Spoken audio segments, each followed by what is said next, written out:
요한계시록 21장 2절 그리고 22절 23절 말씀, 또 내가 보매 거룩한 성 새 예루살렘이 하나님께로부터 하늘에서 내려오니 그 준비한 것이 신부가 남편을 위하여 단장한 것 같더라. 성 안에서 내가 성전을 보지 못하였으니 이는 주 하나님 곧 전능하신 이와 및 어린 양이 그 성전이심이라. 그 성은 해나 달에 비침이 쓸데없으니 이는 하나님의 영광이 비치고 어린 양이 그 등불이 되심이라. 아멘.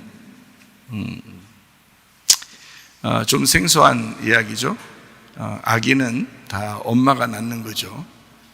그런데 요한계시록에 이제 도달하면, 우리가 말씀을 도달하면, 요한계시록에 가면 성경은 영으로 쓰여 있구나라는 것을 깨닫게 되고 시공간을 초월합니다. 그러니까 시간과 그 공간을 초월하는 게 바로 요한계시록의 말씀이에요. 그러니까 그 말씀, 그러니까 차원을 넘어서서 그 속에 있는 내용을 알게 되면 이 성경이 굉장히 입체적으로 되어 있다는 것을 우리가 알 수가 있어요.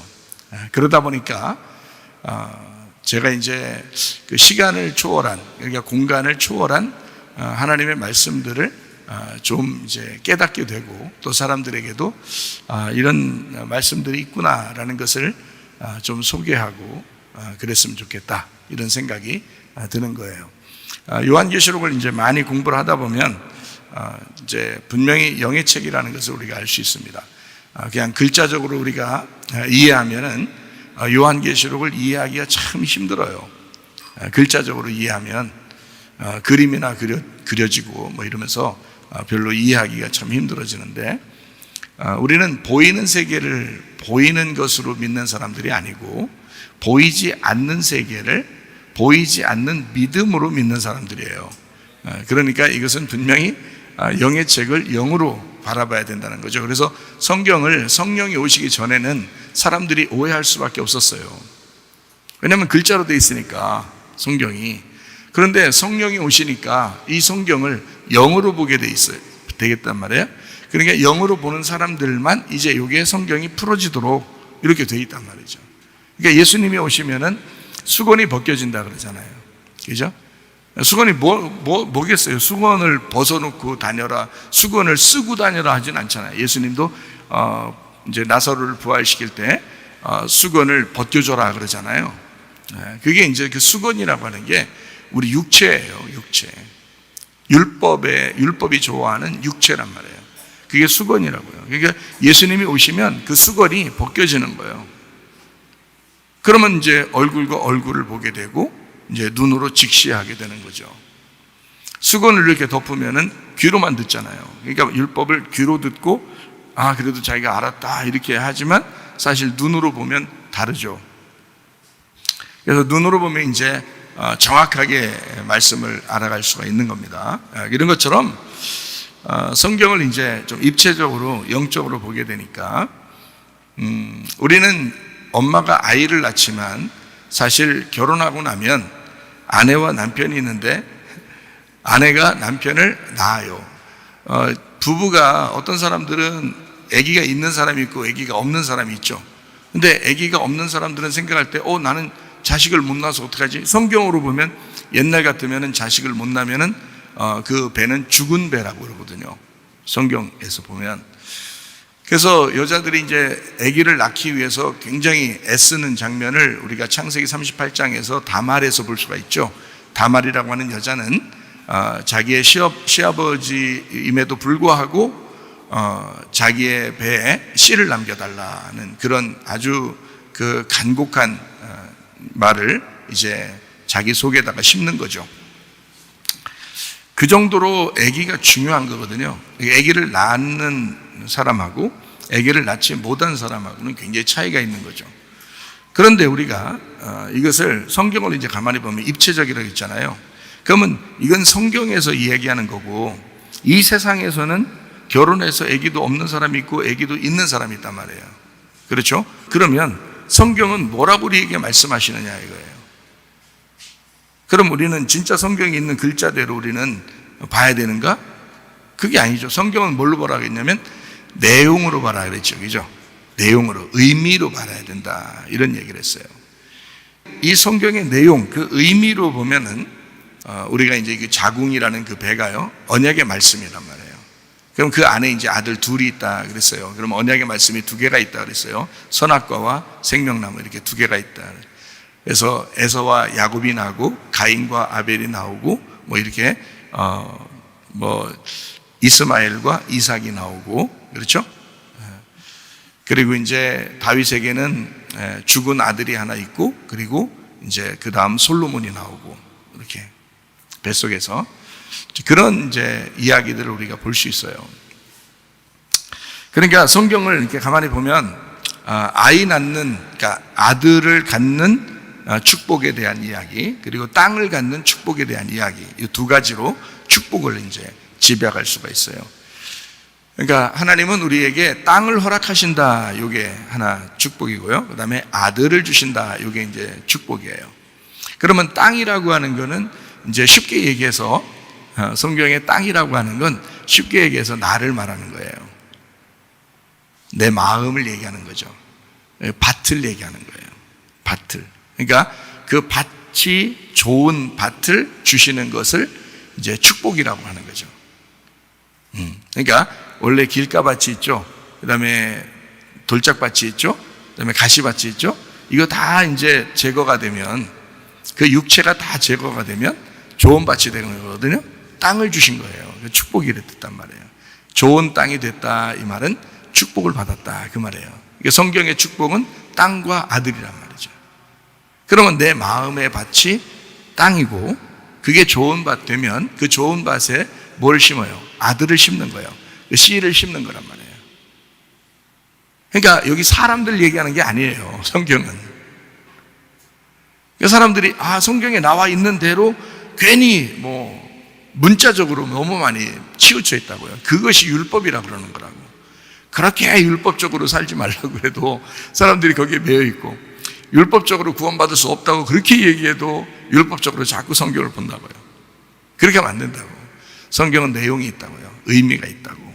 그러니까 땅과 아들에 대한 축복이에요. 그 시 아들이라고 하는 게 누구겠어요? 예수님이에요. 하나님의 아들은 예수님 한 분밖에 없어요. 우리는 다 딸이야. 우리는 다 딸이라고. 남자들도 다 딸이에요. 하나님 보실 때는 원래는 딸이에요. 아들은 하나밖에 없어요. 예수님밖에. 그래서 예수님을 내 마음에 받아들여, 씨가 심어지잖아요. 그럼 그 사람이 아들이 되는 거예요. 그러니까 딸이 아들 되는 거야. 그게 성경이에요. 어떻게 해요? 그렇다는데. 그러니까 아들은 예수님밖에 없는 거고 우리 모두는 다 딸이에요. 그러니까 딸이 없으면 예수님이 이 땅에 올 필요가 없어요. 딸이 있어야 예수님이 신부를 맞아들이지. 그렇잖아요? 딸이 없으면 예수님이 올 필요 없잖아요. 딸 구하러 오는 거예요. 신부 구하러. 아들 구하러 오겠어요? 예수님이 아들인데? 그거 안 되지. 딸을 구하러 오는 거예요. 여자를 구하러 오는 거예요. 그래서 요한계시록에는 음녀가 나오고 신부가 나오는 거다.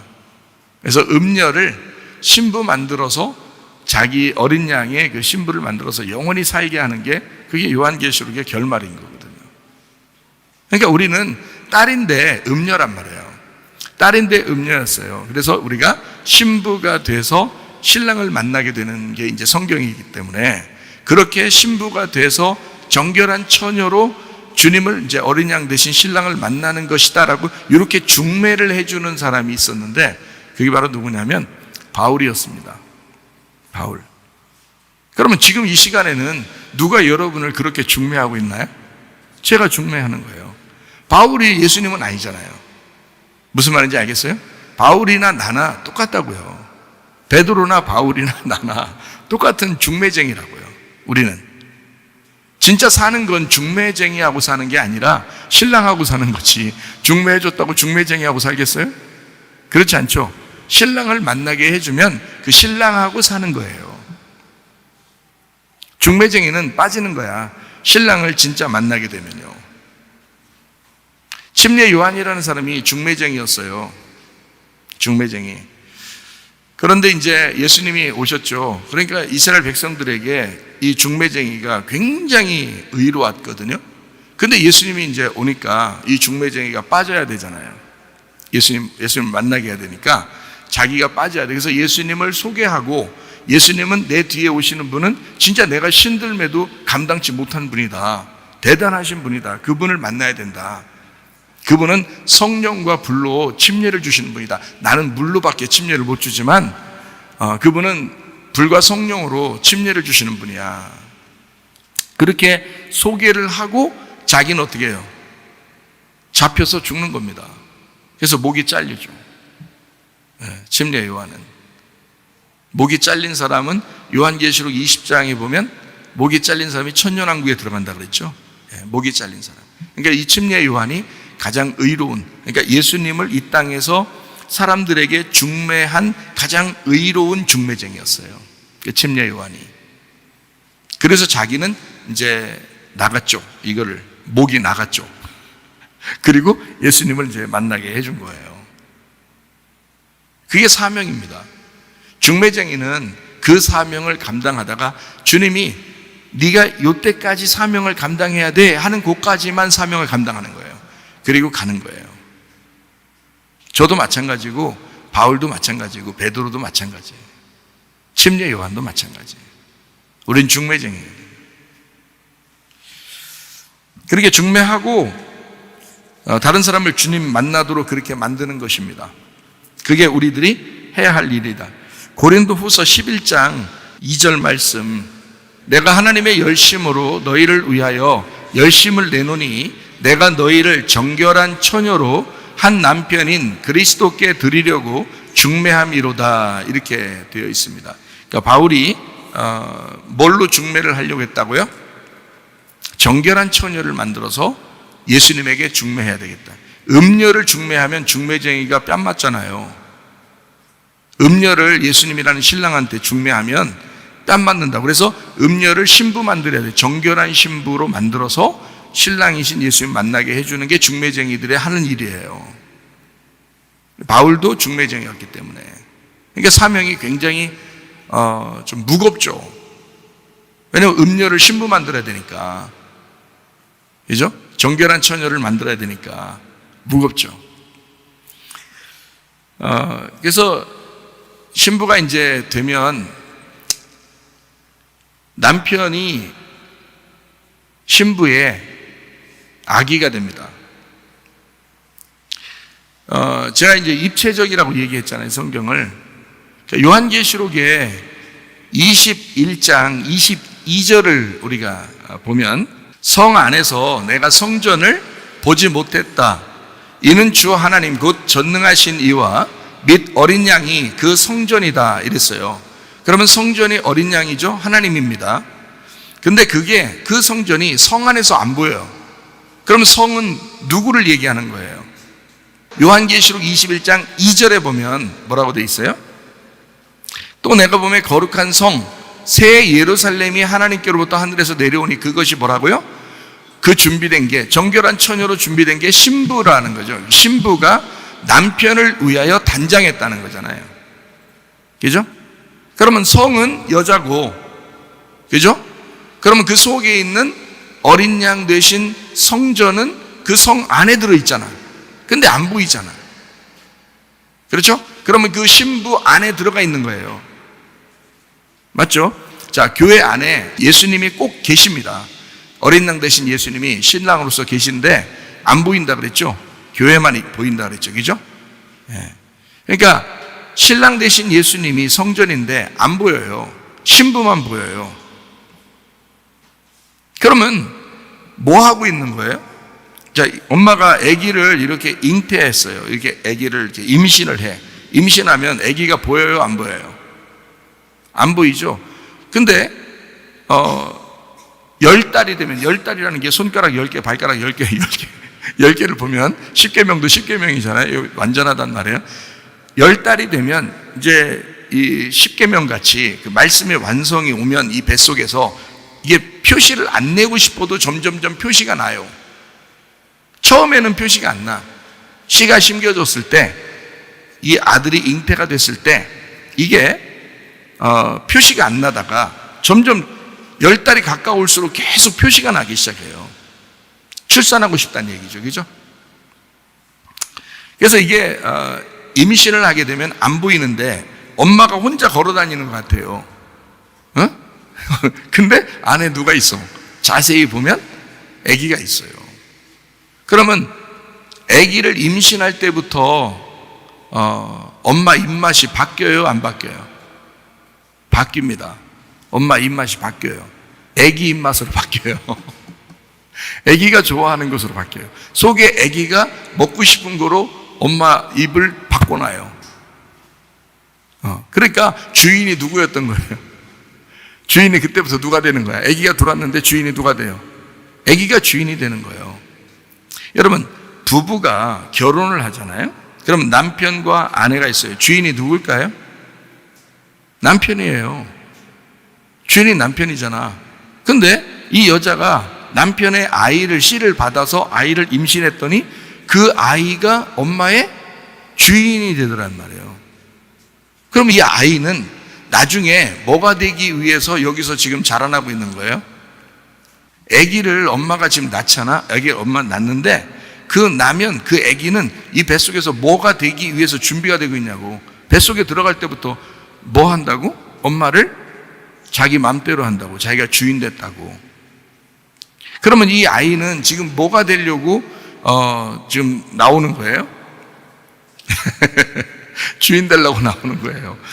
이 엄마의 주인 되려고 나오는 거야.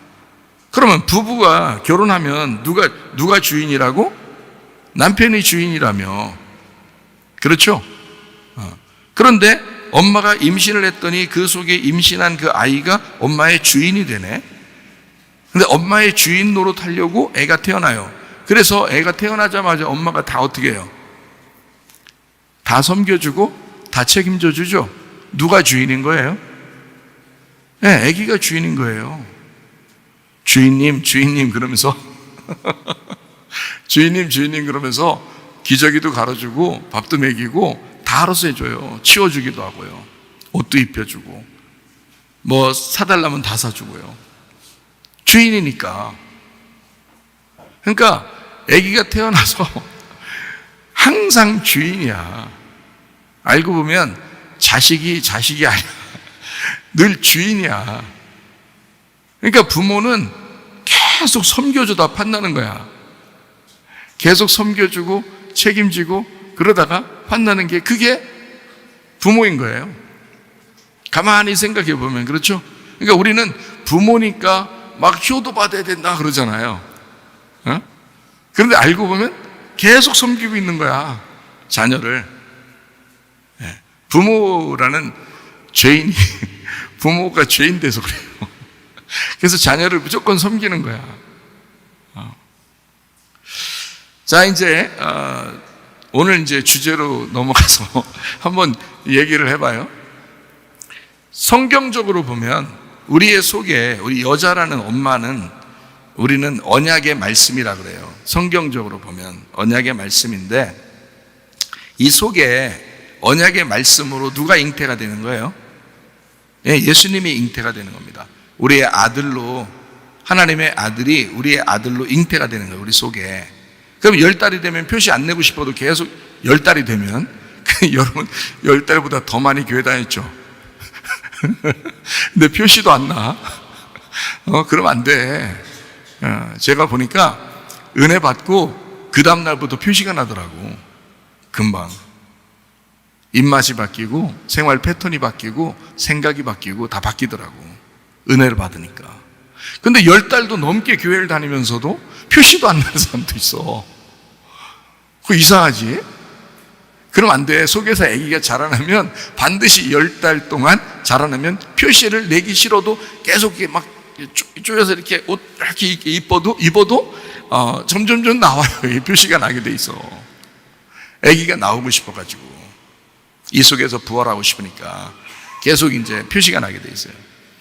이 아이를 잉태했다가 이제 이 아이를 출산해요. 그래서 이 아이를 이제 잉태하고 출산했는데, 자, 하나님의 아들이에요. 하나님의 아들이라는 예수님을 우리가 말씀으로 잉태를 했어요. 이 말씀이 10달이 되니까 표시가 나가지고 내보낼 수밖에 없는 거예요. 그래서 이 아이가 부모를 떠나, 이 부모잖아요, 내가. 부모를 떠나 이 아이가 출산이 되는 거야. 출산이 돼. 출산이 되니까 이 부모를 떠난 그 아들은 누구하고 합해서 한 몸을 이루어야 돼요? 네? 여자하고 합해서 한 몸을 이루어야 되겠죠? 남자가 부모를 떠나 여자와 합하여 한 몸을 이루어야 되잖아요. 그래서 이 엄마로부터 이제 떠났어요. 나로부터 떠났더니 그 아이가 자라나서 성인이 됐네요. 그러니까 부모를 떠났으니까 이제 떠나서 성인이 되니까 여자를 구해야 되잖아. 근데 누구를 구하겠어? 정결한 처녀를 구하겠죠. 정결한 처녀를 구하는 거, 음녀를 구하는 게 아니야. 정결한 처녀를, 중매쟁이한테 잘 소개받은 정결한 처녀를 구하는 거예요. 그래서 그 여자하고 결혼하는 거야. 그러면 그 아들이 남편이 되는 거예요. 그러니까 예수 믿는 모든 사람들은 다 사실은 예수를 믿게 되면 다 아들을 낳은 거예요. 그 아들이 우리의 남편인 거지. 자, 이거를 이제 여러분에게 효도한다고 하죠. 효도. 사람들이 아기 나면은 아들, 우리나라 옛날에는 다 아들 낳으려고 그렇게 열심히 노력했는데, 아들 낳으면 효도해요? 아들 낳으면 뭐 자동차 태워준다 그래. 자가용 태워준다. 네. 근데 딸 낳으면 비행기 태워준다 돼. 옛날에 그런 말이 있어요. 그러니까 그만큼 이제 뭐 딸 낳으면 좋다 뭐 이런 얘기 하는 거, 이제 아들 낳으면 좋은데 그거는 그냥 가만히 있어도 다 무조건 좋아하니까, 딸 낳으면 안 좋아할 것 같으니까 좋게 얘기해 주려고 그렇게 한 거겠죠. 우리나라에서 옛날에 그러잖아요. 그런 이제 아들을 왜 낳는 거예요? 옛날 우리나라 사람들은 다 제사 지내는 것 때문에 아들을 낳는다. 우리 조상들은 이제 자기를 계속해서 자기를 모실, 그러니까 자기를 모시고 제사를 드리는 걸 사람들은 효도라고 생각한 거예요. 그죠? 효도라고, 효도 받으려고 아들을 낳아야 된다 생각한 거예요. 근데 알고 보면 다 의미 없는 일인데 그거를 이제 효도받는다 생각한 거죠. 그러면 아들 낳아서 효도받는 것도 있지만 딸을 낳아도 효도받을 수가 있죠. 그죠? 요즘에는 뭐 딸, 아들 구분 없이 다 잘해주잖아요, 부모한테. 효도하는 거죠. 그러면 이 세상에서 가장 효도를 잘하는 사람이, 잘 생각해요, 여러분. 자녀이겠어요? 남편이겠어요? 여자들 잘 생각해봐. 자, 여자가 아이를 낳아서 아들을 낳든 딸을 낳든, 아들이든 딸이든 자기한테 효도하는 게 커, 남편이 자기한테 효도하는 게 커. 자식이 자기한테 아무리 효도해도 남편만큼 효도가 안 돼. 여자들이요. 남편이 최고 효자야. 다시 말하면, 쉽게 얘기하면 남편이 아내가 죽을 때까지 돌봐주잖아. 그죠? 그럼 죽을 때까지 효자야, 그 남편이. 그러면 10아들 부럽지 않네? 10아들 안 낳아도 남편이 있으면 되네. 그게 아들이네. 그러니까 남편이 사실은 아내에게 있어서는 가장 큰 효자요, 아들입니다. 근데 그게 참 성경적이죠. 아내가 남편을 책임져요? 남편이 아내를 책임져요? 아내가 남편을 책임지는 겁니다. 남자들이 철들면 어떻게 된다 그래요? 간다 그러지, 일찍. 근데 여자들은 원래 철이 좀 있는가 봐요. 철분을 많이 먹어서 그런가. 하여튼 여자들이 철이 좀 있는 것 같아요, 남자들보다. 남자들은 결혼해도 철이 없어요. 투정 많이 합니다. 그 여자들이 그런 철없는 남자를 계속 키워나가죠. 남편을 계속 키워나가는 겁니다.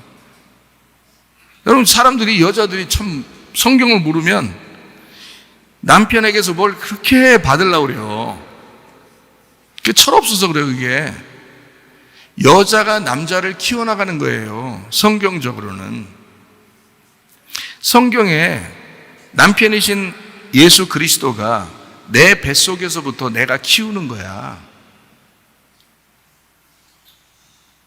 성경에 나와 있잖아요. 신부가 그 신랑을 뱃속에 넣고 키우는 거라고. 그러니까 남편은 하나의 아들이에요. 이건 딸이 될 수가 없어, 남편이니까. 남편이니까 무조건 아들이야. 기가 막히죠? 기가 막혀. 그러니까 여러분은 결혼했다면 무조건 아들 난 거야, 그게. 아들 하나 난 거야. 남편만큼 좋은 아들이 어디 있어? 잘 생각해봐. 에? 우리 자녀들이 다 크니까 우리 집사람이 좀 심심하다 그래. 심심하다니까 아들 있잖아, 여기. 나만큼 좋은 아들이 어디 있어? 내가 얼마나 많이 효도하는데 내가 너무너무 잘해주잖아. 나만 잘해준 게 아니야. 사실 나를 나답게 만든 게 우리 아내입니다. 제가 태어날 때부터는 우리 어머니가 그렇게 나를 위해서 희생하셨어요. 어머니가 저를 위해서, 그냥 어머니라고 하는 건 아들을 위해서 무조건적인 희생과 무조건적인 섬김과 무조건적인 책임을 지는, 그렇게 해서 나를 이제 키웠고, 이제 아내를 만나게 해서 이 아내가 나를 이제 키워나간 거예요. 나는 사실 자라나면서 이 세상에서 우리 또래쯤에 대해서는 애정결핍 없는 사람 많지 않습니다. 그리고 뭔가 좀 결핍이 돼서 뭔가 좀 힘들어하고 문제가 있는 것이 참 많았어요. 그러니까 문제들이 없는 사람들이 많지 않아요. 그러니까 나름대로 투정하고 싶고 막무가내로 그렇게 생활할 때가 참 많았는데, 그거를 끝까지 참고 한 번도 나에게 반대하지 않고 끝까지 받아주고 용납해주고 용서하고 사랑해주고 책임진 사람이 우리 집사람이 우리 사모님이에요. 한 번도 저에게 반대하지 않았습니다.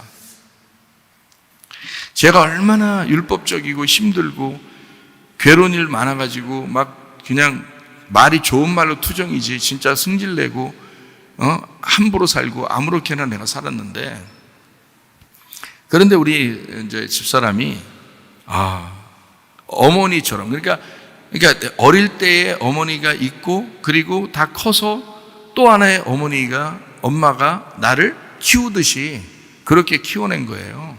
그래서 제가 이렇게 목사 생활을 할 수 있었던 겁니다. 주님을 만나서 다시 회복했는데, 그 아내를 그렇게, 그 아내의 그 속에 있는 내용, 아내가 어떠하냐라고 하는, 그리고 나 때문에 얼마나 힘들어 했는지를 주님께서 제가 은혜 받을 때 싹 다 보여줬어요. 제가 엉엉 울었습니다. 제가 다시는 그렇게 살지 않으리라. 결심도 했지만 주님이 그렇게 만들어 놓으시더라고요. 그래서 이런 말씀들을 깨달은 겁니다. 이런 말씀들이 막 깨달아져요.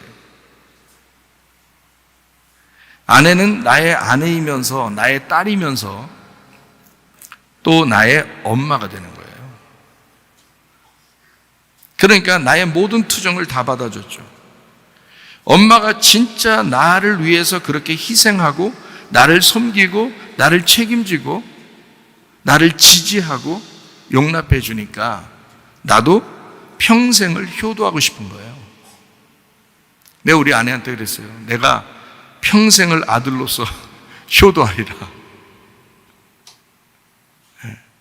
나만큼 잘 효도하는 사람 없을 거예요. 우리 아내한테 물어보세요. 아내는 남편을 낳은 것이다. 나를 나로서 살도록 낳아준 거죠.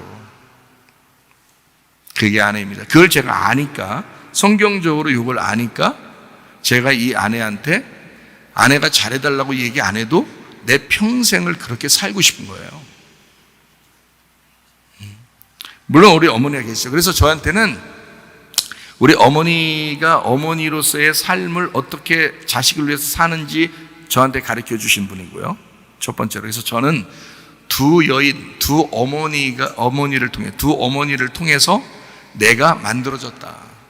하나는 나를 태어나게 하신 어머니고, 그리고 내가 장성해서는 내 아내가 나의 엄마가 돼서 나를 또 돌보고 지켜주고 섬기고 책임지고 사랑해 주더라. 그 두 여인을 통해서 내가 나라는 사람이 성장하고 커나가더라는 거예요. 이게 성경적입니다. 자, 이 성경을 여러분에게 같이 이제 좀 나누겠어요. 몇 가지. 창세기 2장 18절 말씀입니다. 여호와 하나님이 이르시되 사람이 혼자 사는 것이 좋지 아니하니 내가 그를 위하여 돕는 배필을 지으리라. 홀로 있던 외로운 나를, 내가 만약에 우리 아내를 만나지 못했고 혼자 산다고 생각해 보세요. 얼마나 힘들겠어요? 얼마나 외롭겠습니까? 그렇죠? 그런데 내가 이렇게 외로운 나를 구제해 준 것이 누구예요? 내 아내예요. 여러분, 결혼을 아직 앞둔 우리 청년들이요, 총각들이요, 여러분이 결혼하는 순간 여러분은 구제받은 것입니다. 그러니까 여자가 여러분을 구제해 준 거예요. 성경에 나와 있잖아요. 홀로 있던 그 외로운 남자를 여자가 나올 때 구제해 주더라. 창세기 2장 24절 25절인데요. 이러므로 남자가 이제 부모를 떠나 그의 아내와 합하여 둘이 한 몸을, 한 육체를 이룰지니라. 아담과 그의 아내 두 사람이 벌거벗었으나 부끄러워하지 아니하니라. 다시 말해, 어머니의 품을 떠나, 어머니가 날 낳으셨지만 이제 어머니와 함께 평생을 살 수 없는 거예요. 장성하니까 그 품을 떠나는 거죠. 그러니까 그 품을 떠났는데, 만약에 그 엄마가 너는 내 아들이야, 그러니까 네 아내보다 나한테 더 신경 써, 이런 식으로 우리 어머니는 안 그러셔요. 뭘 해도 아내와 같이 하라 그래요. 저보고. 내가 만약에 뭐 맛있는 거 먹어야 되겠다 생각하면 어머니가 아내하고 같이 가라고 그렇게 해요. 어딜 간다 그러면 꼭 사모님하고 같이 가라 그래요. 만약에 내가 영화표가 있어서 영화를 보여드린다고 이렇게 영화 보여드릴까요? 사모님 먼저. 항상 우리 어머니는 우리 집사람 먼저예요. 왜? 결혼했으니까. 내가 장성한, 결혼한 사람이니까. 부모님을 떠나야 되거든요. 근데 그거를 못 떠나는 부모가 많습니다. 그래서 그 밑에 있는 며느리들이 굉장히 힘들어하는 경우가 있어요. 성경적이 아니에요. 그거는 부모를 떠나야 돼요. 장성했으면 이제 어머니의 그늘에서, 어머니의 돌봄에서 떠나야 되는 것입니다. 아쉬워도 떠나보내고, 그리고 한 여자를 만나게 해서 결혼을 하게 만드는 거야. 한 아내의 남편이 되도록 만들어내는 거죠. 그게 창세기 2장 24, 25절의 말씀이에요. 처음부터 하나님은 그렇게 약속을 했다고요. 그러니까 여러분, 이 말이 뭐예요? 내가 이 뱃속에 하나님의 말씀이라는 어린 양 예수를 내가 잉태하고 출산하게 되면 그가 장성하여 나의 남편이 된다, 이 말이죠. 나의 남편이 되도록. 그러면 그렇게 되려면 나는 옛날의 여자가 아니라 이제는 새로운 여자가 되어야 된다는 거죠. 정결한 처녀, 신부가 되어야 된다. 이게 이제 성경의 말씀입니다. 그러니까 항상 모든 남자들은 두 명의 여자를 통해서, 두 명의 어머니를 통해서 이 세상에서 살아간다. 한 명은 나를 태어나게 하신 어머니요, 한 명은 나를 돌보고 나를 섬기고 지켜주고 보호해주는 그런 어머니다. 이해가 되시겠습니까? 그 어머니에게 자기 아들을 맡겼으면 그냥 둬야 되는 거예요. 자꾸 간섭할 필요도 없는 거죠. 성경적이죠. 야, 우리 부모가 모일 거니까 니네 맨날 와. 뭘 맨날 와요. 힘들게. 자기도 며느리였었으면서. 자기도 며느리였었을 때 힘들었잖아. 피곤했잖아요. 그 억지로 했잖아요. 요즘 애들은 더 젊으니까 더 자유롭게 해줘야죠. 더 젊으니까. 우리 때 고생했으니까 니네 더 고생해. 이건 그건 안 되고, 우리 고생했지만 너희들은 고생 안 했으면 좋겠어. 너희들 둘이 잘 살아. 이게 가장 잘해주는 거예요. 너희들 둘이 잘 살아, 이게. 그게 가장 잘해주는 거예요. 안 돼. 나부터 먼저 챙겨야 돼. 이러면 꼬장입니다. 큰일 나는 거예요. 그러니까, 이제는 며느리가 아니라 또 하나의 엄마로서 인정해줘야 된다는 거지. 자기 아들의 엄마가 되는 거예요. 이해가 됩니까? 결혼식 할 때 그 며느리를 이렇게 안아주잖아요. 시어머니들이 이렇게 안아주잖아. 왜 안아주는 거야? 그냥 하라니까 하는 거야? 그렇게 하는 게 아니야. 네가 내 일을 대신 맡았다. 엄마로서 이제 엄마의 직분을 너에게 넘겨준다 이거야. 내 아들을 내가 이제까지 키웠거든. 근데 며느리야, 이제는 네가 내 며느리지만 이 내 아들의 엄마야. 이래서 안아주는 거 아니에요? 저만 그렇게 생각했나? 뭐도 모르고 그냥 막 안아주고 그냥 결혼하라니까 순서대로 한 거 그런 거예요? 안 돼. 무식한 거야. 오늘부터는 좀 알아요. 성경을 우리 봤잖아. 요한계시록을 보았잖아. 한 여자는 자기 아들을 낳는 어머니지만 또 그 아들이 나의 남편이 되는 거예요. 그 아들이 나의 남편이니까 어때요? 내 며느리가 나잖아. 이해가 돼요? 그래서 며느리와 시어머니가 서로 원수다 그랬지. 마태복음 10장에 원수다. 그럼 원수로 끝까지 갈게요? 둘이 갈라져서 너는 며느리고 나는 시어머니야. 이렇게 갈 거예요, 끝까지? 아니죠. 이웃돼야지. 에? 둘이 친구가 돼야죠.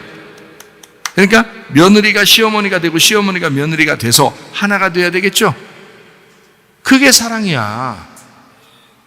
여러분 선악과로 자꾸 원수 만들니까 그렇게 원수 되는 거예요. 시어머니와 며느리가.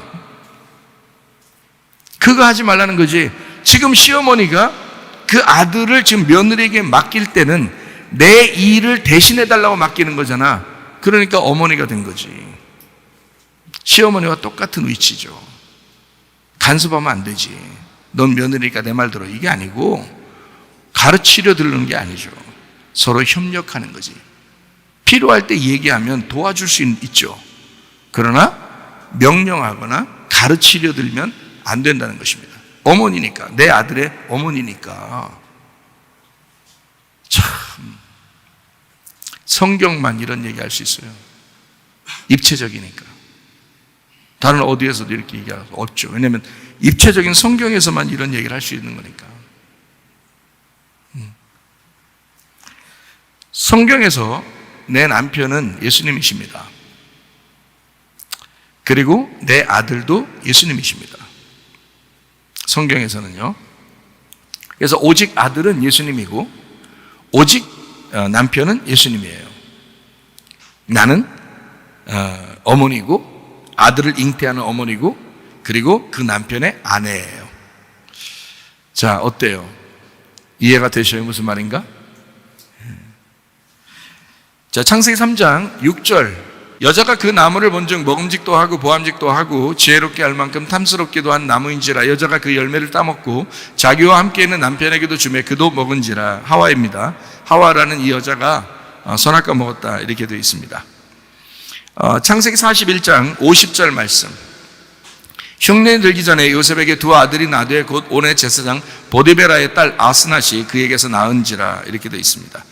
제사장이라고 하는 중재자 보디베라라고 하는 사람의 딸 아스낫이라는 사람이 요셉의 아내예요. 그러면 애굽의 제사장이니까 뭐 좋은 여자는 아니죠. 근데 요셉이라는 사람이 아내로 맞이해 드렸어요. 그리고 그렇게 소개가 됐어요. 그래서 그렇게 아내로 맞이하게 됐거든요.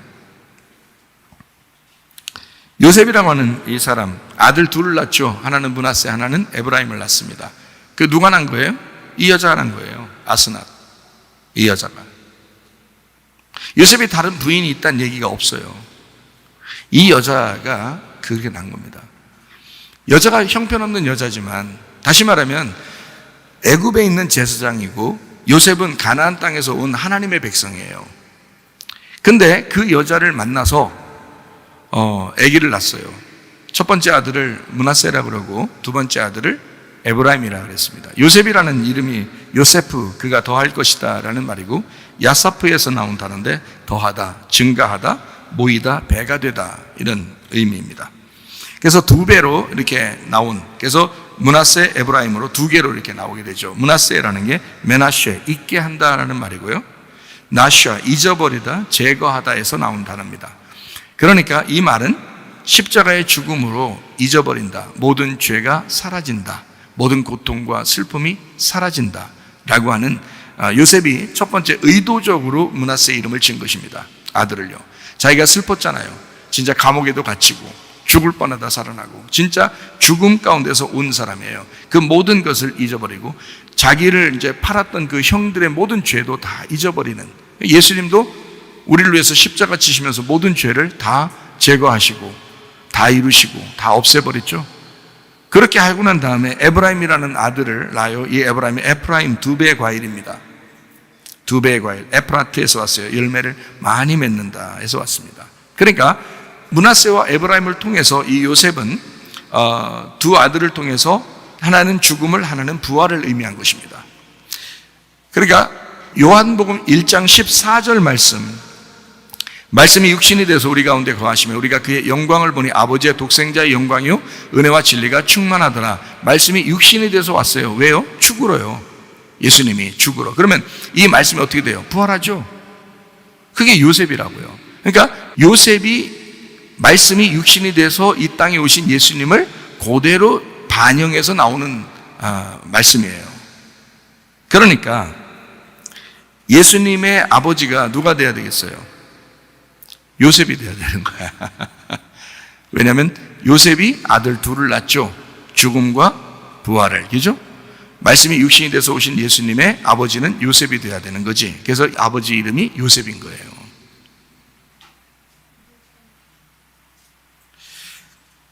자, 어머니 이름은 어때요? 예수님의 어머니 이름은 어떻게 돼요? 마리아죠? 마리아. 그 마리아가 어디서 나온 이름이에요? 구약에 있는 미리암에서 나온 이름이에요. 그럼 미리암의 이름은 어디서 나온 이름이에요? 마라에서 나온 이름이에요. 그럼 우리가 한번 성경 찾아볼까요? 마라를 출애굽기 15장 23절, 마라에 이르렀더니 그곳 물이 써서 마시지 못하겠으므로 그 이름을 마라라 하니라. 그러니까 마라에서 온 이름이니까 마라는 일단 써요.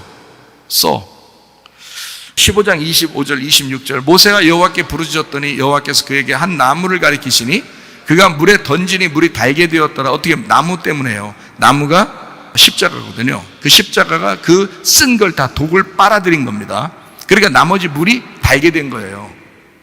원래 단물이 있었던 게 아니라 쓴 물밖에 없는데 쓴 독을 나무가 빨아들인 거야. 그러니까 나머지 물이 달게 됐다, 이런 뜻이에요. 자, 거기서 여호와께서 그들을 위하여 법도와 율례를 정하시고 그들을 시험하실세 이르시되 너희가 너희 하나님 나 여호와의 말을 들어 순종하고 내가 보기에 의를 행하며 내 계명에 귀를 기울이며 내 모든 규례를 지키면 내가 애굽 사람에게 내린 모든 질병 중 하나도 너희에게 내리지 아니하리니 나는 너희를 치료하는 여호와임이니라. 이 유명한 말이 여기에서 나와요. 나는 너희를 치료하는 여호와라. 이게 어디서 나오냐면 마라의 쓴물에서 나온 겁니다. 마라의 쓴물에서. 자, 예수님이 이 땅에 오신 목적이 뭔지 알겠죠? 치료하시래요. 여러분을 치료하시기 위해서, 여러분의 몸과 여러분의 영혼의 병을 치료하시기 위해서 오신 분이시다. 우리 주님 의지할 만하죠? 예, 주님이 이런 분이란 말이에요. 마라의 쓴물에서, 그래서 거기서 태어나야 된다. 마라의 쓴물에서. 그래서 마라라고 하는 게 쓴이란 단어, 이게 마르에서 나온 단어인데요, 괴로운이란 단어입니다. 괴롭게 출생. 그래서 아기를 낳을 때마다 엄마들이 다 어떻게 해요? 즐겁게 낳는 사람 없죠. 괴롭게 낳는단 말이에요. 그게 쓴물이라고요. 아기를 낳을 때마다 쓰게 나온다고, 괴롭게 나온다고요. 그 고통이라고, 이게 선악과의 고통이죠. 출애굽기 15장 20절 21절 말씀, 아론의 누이 선지자 미리암이 손에 소구를 잡으며 모든 여인도 그를 따라 나오며 소구를 잡고 춤추니 미리암이 그들에게 화답하여 이르되 너희는 여호와를 찬송하라. 그는 높고 영화로우시며 말과 그 탄자를 바다에 던지셨음이로다 하였더라. 미리암이 찬양하는 거예요. 찬양 인도자입니다. 제사장 그 족보에 있는 그 가족이에요. 레위 족속이고, 그리고 찬양 인도자예요. 예배 인도자. 미리암이요. 대단하죠? 민수기 12장 1절을 봅니다. 모세가 구스 여자를 취하였더니 그 구스 여자를 취하였으므로 미리암과 아론이 모세를 비방하니라. 호호. 자, 민수기 12장 10절. 구름이 장막 위에서 떠나가고 미리암은 나병에 걸려 눈과 같더라. 아론이 미리암을 본 적 나병에 걸렸는지라. 자, 이 미리암은 제사장격의 예배 인도자였어요. 찬양 인도자. 그런데 모세를 비방하다가, 그러니까 말씀과 대적하다가 나병 걸렸어요. 여러분. 그러니까 이런 여자예요. 이런 여자. 자, 마리아라는 이름이 어디서 왔다고요? 미리암에서 왔다고. 그 미리암이 어디서 왔다고? 마라에서 왔다고. 다 좋은 이름이에요? 나쁜 이름이에요? 나쁜 이름이에요. 여러분. 이 세상에 있는 나쁜 이름과 같은 나. 근데 그 안에 예수가 잉태된다는 거지. 나라는 육체 안에, 나라는 진흙 안에 생기가 들어간다는 거지. 나라는 육체 안에 말씀이 들어온다는 거지. 그럼 우리는 사는 것입니다. 이해가 되시겠어요? 네. 놀라운 진리의 말씀이죠. 마태복음 1장 19절 봅니다. 그의 남편 요셉은 의로운 사람이라 그를 드러내지 아니하고 가만히 끊고자 하여. 더 나빠. 가만히 끊고자 해요. 대놓고 끊고자 하여 이것도 아니고 가만히 끊고자 하여. 더 나빠. 자, 요셉이에요. 그러니까 예수님의 아버지가 요셉이라는 거 분명히 아시겠죠? 요셉입니다. 자, 23절. 보라, 처녀가 잉태하여 아들을 낳을 것이요 그의 이름은 임마누엘이라 하리라 하셨으니 이를 번역한즉 하나님이 우리와 함께 하시다. 거기 처녀가 잉태하여 아들을 낳는다라고 되어 있습니다. 마태복음 1장 25절 말씀, 아들을 낳기까지 동침하지 아니하더니 낳음의 이름을 예수라 하니라. 자, 처녀라고 하는 그 처녀가 이사야 7장 14절에 나와 있는 처녀거든요. 그러므로 주께서 친히 징조를 너희에게 주실 것이라. 보라, 처녀가 잉태하여 아들을 낳을 것이요 그의 이름을 임마누엘이라 하라. 여기 처녀가 그 처녀예요. 여기 처녀가, 그러니까 예언된 처녀가 그 처녀 마리아예요. 그렇죠? 근데 여기 처녀가 이사야 7장 14절에 있는 이 처녀는 알마라는 단어거든요. 이 알마라는 단어가 어떤 단어냐면 베일을 쓰는 이란 단어고 남의 눈에 띄지 않는 처녀예요. 이게 에렘에서 왔어요. 에렘이라는 단어는 시야에 들지 않는 이란 단어입니다. 이게 아람에서 왔어요. 아람은 가리다, 숨기다, 눈 먼 이런 뜻입니다. 세상 남편이 있지만 숨겨진, 그러니까 요셉이 있지만 요셉하고 상관없이 마리아가 아들을 낳았죠. 성령님에 의해서. 그러니까 요셉이 있지만, 그러니까 남편이 있지만 감추어진 여자. 그러니까 결국에는 성경적으로 보면 마리아가 예수님을 낳을 수밖에 없었던 거예요. 왜냐하면 자, 마리아, 미리암, 마라에서 왔죠. 그리고 남편이 하나 있었는데 마라라는 죄인에게서 나와야 되니까. 그래야 십자가가 던져지니까. 이해가 돼요? 그래서 마라, 미리암, 마리아에 있는 그 여자를 고른 거죠.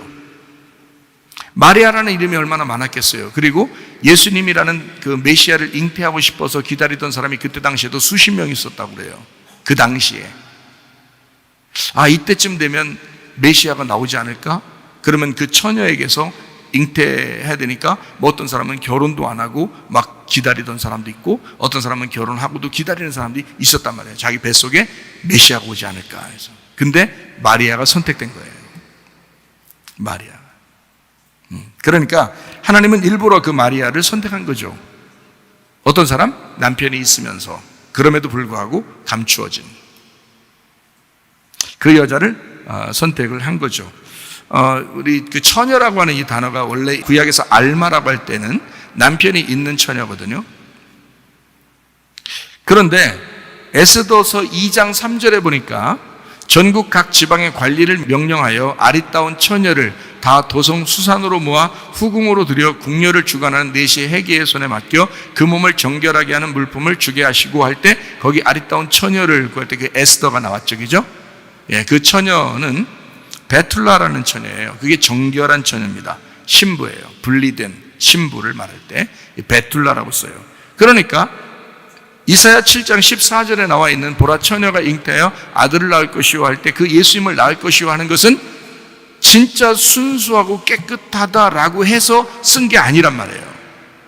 남편이 있어야 하고 그 남편이 있어야 되는 그 여자가 대신 감추어져 있어야 된다, 이런 얘기예요. 베일에 쓴, 사람들이 모르는, 그러니까 사람들이 상상하지도 못하는 여자가 나오는 거죠. 그게 마리아예요. 그러니까 여러분의 구원받는 게, 여러분 속에 하나님의 아들이 잉태되는 게 상상이나 어디 할 수 있겠습니까? 여러분 같은 사람한테 하나님의 아들이 잉태된다면 그게 상상이나 할 일이냐고요.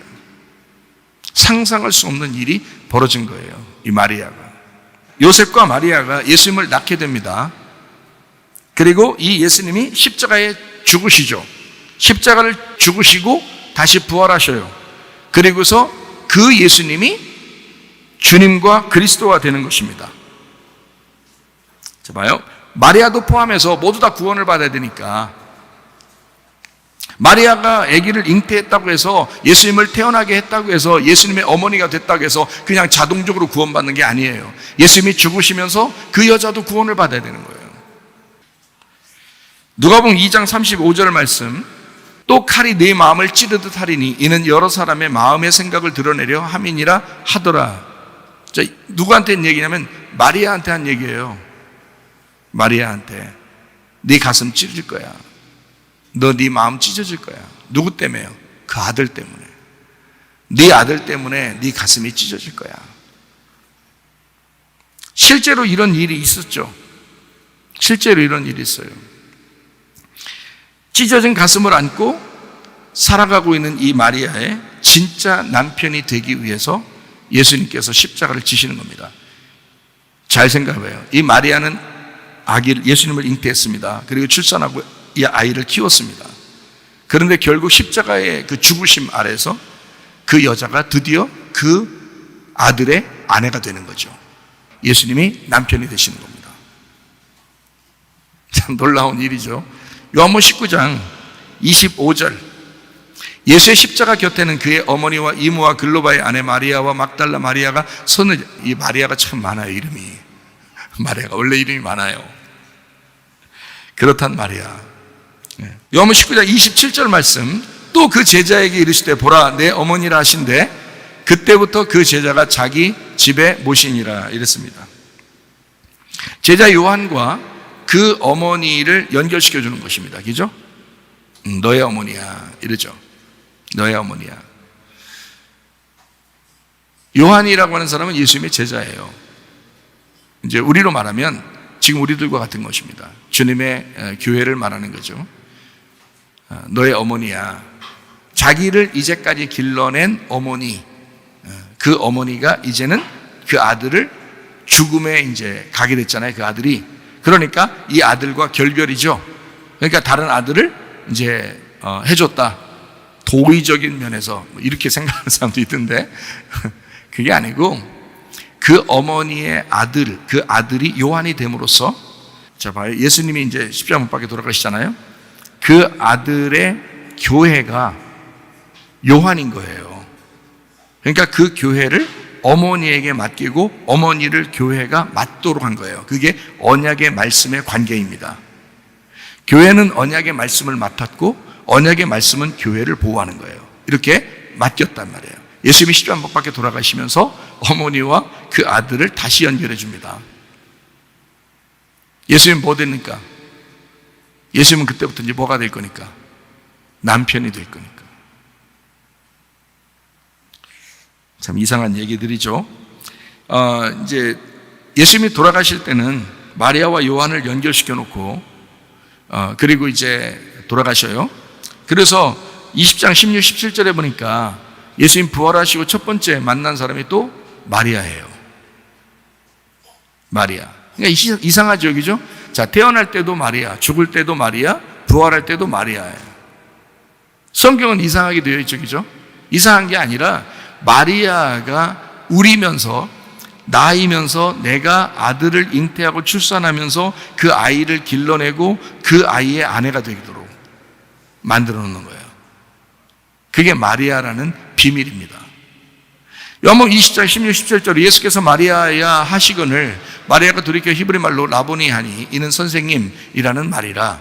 예수께서 이르시되 나를 붙들지 마라, 붙들어 놓지 마라. 여기다가 내가 아직 아버지께로 올라가지 아니하느라 너는 내 형제들에게 가서 이르되 내가 내 아버지 곧 너희 아버지 내 하나님 곧 너희들의 하나님에게로 올라간다 하라. 어떻게 됐다는 얘기예요? 서로 하나가 됐다는 얘기예요.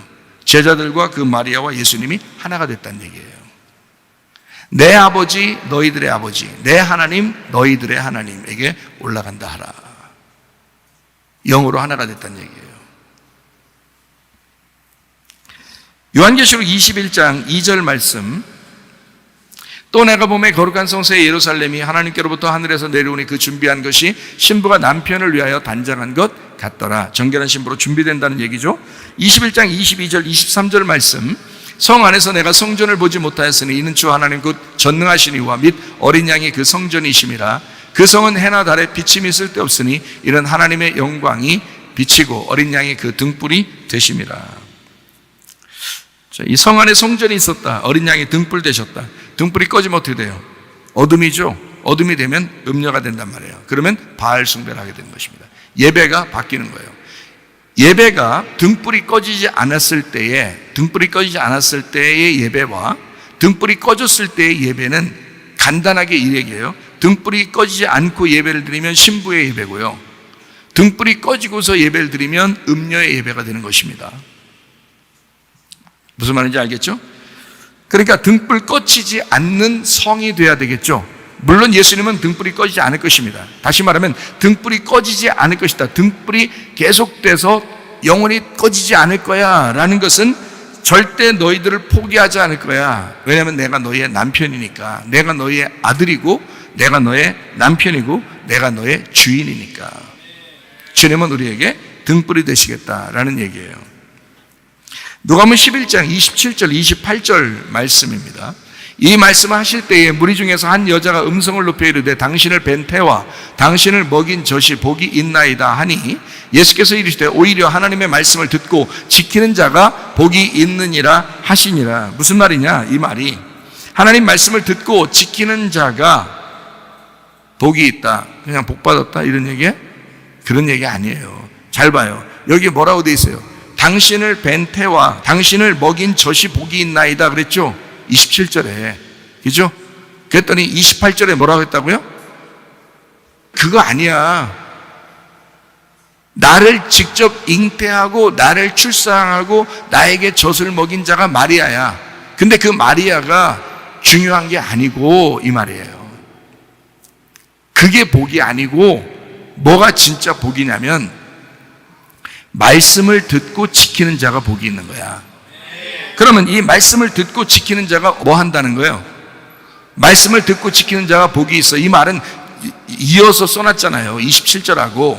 그 말은 무슨 뜻이냐고. 그러니까 말씀을 듣고 지키는 자가 아들을 잉태 출산하는 자야 라는 말이죠. 말씀을 듣고 지키는 자가 남편을 잉태하고 출산하는 자야. 다시 말하면 네가 언약의 말씀이 될 거야. 네가 말씀을 듣고 지키는 자가 언약의 말씀, 어린 양 되신 예수님의 어머니면서 어린 양 되신 예수님의 아내가 될 거야. 그러니까 복이라고 그러지. 당신을 직접 잉태하고 당신을 직접 출산하고 당신을 직접 젖을 먹인 자가 진짜 복받은 건데, 마리아 대단하다, 동정녀 마리아 하면서 이렇게 막 대단하게 여기지만 예수님은 그렇게 말하는 게 아니라고요. 그거 중요한 거 아니야. 그거 아니야. 진짜 복은 뭔지 알아? 말씀을 듣고 지키는 자가 내 어머니고, 말씀을 듣고 지키는 자가 나의 아내인 거야. 그 말이에요. 그게 진짜 복이지. 무슨 말인지 알겠죠? 엄마는 아들을 낳습니다. 아내는 남편을 낳았습니다. 아들 예수님은 지금도 계속 우리가 낳아야 합니다. 남편 예수님은 지금도 계속 우리가 낳아야 합니다. 왜냐하면 말씀이니까. 내가 언약의 말씀이니까. 언약의 말씀은 그 아들을 계속 출산하는 거지. 그 아들을 계속 키워내는 거지. 그 말을 다른 말로 말하면 마태복음 25장 4절의 말씀, 슬기 있는 자들은 그릇에 기름을 담아 등과 함께 가져갔더니 등불 꺼뜨리지 않는 사람, 이 얘기예요. 등불 꺼뜨리지 않는 사람. 출애기 13장 22절 말씀, 낮에는 구름기둥 밤에는 불기둥 백성 앞에서 떠나지 아니하니라. 밤에는 불기둥이 떠나지 아니하니라. 사도행전 2장 3, 4절, 마치 불의 혀같이 갈라지는 것들이 그들에게 보여 각 사람 위에 하나씩 임하여 있더니 그들이 다 성령의 충만함을 받고 성령이 말하게 하심을 따라 다른 언어들로 말하기를 시작하니라. 성령 충만, 불의 혀같이 갈라져서 꺼지지 아니하는 불. 요한계시록 1장 20절 말씀, 네가 본 것은 내 오른손에 7별의 비밀과 또 7 금촛대라. 7별은 7 교회의 사자요 7 촛대는 7 교회니라. 7 등잔대가 뭐라고요? 교회라고요. 그럼 교회가 뭔데요? 언약의 말씀, 어머니라고요. 이해가 돼요? 그리고 교회가 뭔데요? 신부, 아내잖아요. 주님의 아내. 주님의 아내이면서 그 어머니잖아요. 이해가 되겠어요? 그 교회라고요. 7 등잔대, 곧 주님의 교회. 그 등잔대는 그냥 등잔대로서만 있으면 의미가 없어요. 그 위에 불이 켜져야 되는 것입니다. 등불이 있어야 되는 거예요. 그게 핵심이에요. 등잔대는. 다시 말하면 우리 교회는 하나님의 그 아들의 어머니, 그러니까 그 남편의 아내는, 그 아들의 어머니는, 그 남편의 아내는 등불이 계속 켜 있어야 된다는 거예요. 그래서 그 등불이 뭐라고 그러냐? 요한계시록 21장 22절 23절 읽고 마치도록 하겠습니다. 성 안에서 내가 성전을 보지 못하였으니 이는 주 하나님 곧 전능하신 이와 및 어린 양이 그 성전이 되시는데 그 성은 해나 달의 비침이 쓸데없어. 왜냐하면 이는 하나님의 영광이 비치고 그의 어린 양이 뭐가 되기 때문에? 등불이 되기 때문에. 그러니까 그 등불과 등잔대는 남편과 아내이면서, 이해가 되겠어요? 하나님의 아들과 어머니의 역할이란 말이에요. 언약의 말씀을 맡아 살아가고 있는 여러분과 제가 그리스도 예수를 낳고 그리스도 예수가 나의 남편이 되어서 영원히 나의 주인으로 살게 하는, 그래서 이 등불이 계속 꺼지지 않도록 하는, 이 말씀이 계속 언약의 말씀으로 빛이 비춰지게 하는 삶을 살다가 주님 만나시기를 바랍니다. 우리 한번 기도하겠습니다. 기도할 때 우리 하나님 아버지, 내가 그의 말씀을, 주님의 말씀을 내가 잉태하게 하시고 출산하게 하시고 또 그 말씀의 아내가 되게 하셔서 진실로 그 말씀이 내 속에서 끊이지 않고 그 등불이 꺼지지 아니하고 계속해서 그 등불이 켜져서 살아갈 수 있는 주님의 사람으로 살다가 주님 만나게 해달라고 우리 한 목소리로 기도하겠습니다. 우리 하나님 아버지, 사랑과 은혜를 감사를 드립니다. 주님만이 영광 받아주시고 주님만이 감사를 받아 주시옵소서. 하나님 아버지, 우리 하나님 아버지, 우리의 아들이면서 또 우리의 남편이 되신 우리 주님과 함께 그 주님과 우리가 언약의 말씀으로서 아버지 주님과 동행하다가 주님 만나게 도와 주시옵소서. 치유자 되신 우리 주님 역사해 주옵소서. 마라와 같고 미리암과 같고 마리아와 같은 나를 위하여 하나님 내 남편이 되시고 내 아들이 되셔서 하나님 그대로 나와 함께 동행하신 우리 주님 치유자 하나님이시여 역사해 주시옵소서. 비염은 떠나갈지어다, 아토피 떠나갈지어다, 위장병 떠나갈지어다, 어지럼증 사라질지어다, 두통은 사라질지어다, 류마티스 관절은 떠나갈지어다, 어깨 통증 사라질지어다, 허리 디스크, 목 디스크 떠나갈지어다, 심장병 온전해질지어다, 각종 종양 암권이 떠나갈지어다, 감기 몸살 온전해질지어다, 협착증 사라질지어다, 건성 피부 온전해질지어다, 이명은 사라질지어다, 자민의 질환 온전해질지어다, 식도염 사라질지어다, 유력에서 떠나갈지어다, 전립선 온전해질지어다, 우울증, 불면증, 환자의 트롬보다 초조 다 떠나갈지어다, 음란, 거짓, 도끼, 미움, 욕심은 다 떠나갈지어다. 정결한 신부가 되어 그리스도 한 분 되신 남편만 의지하며 살다가 주님 만나게 도와 주시옵소서. 예수님 귀하신 이름 받들어 기도 올리옵나이다.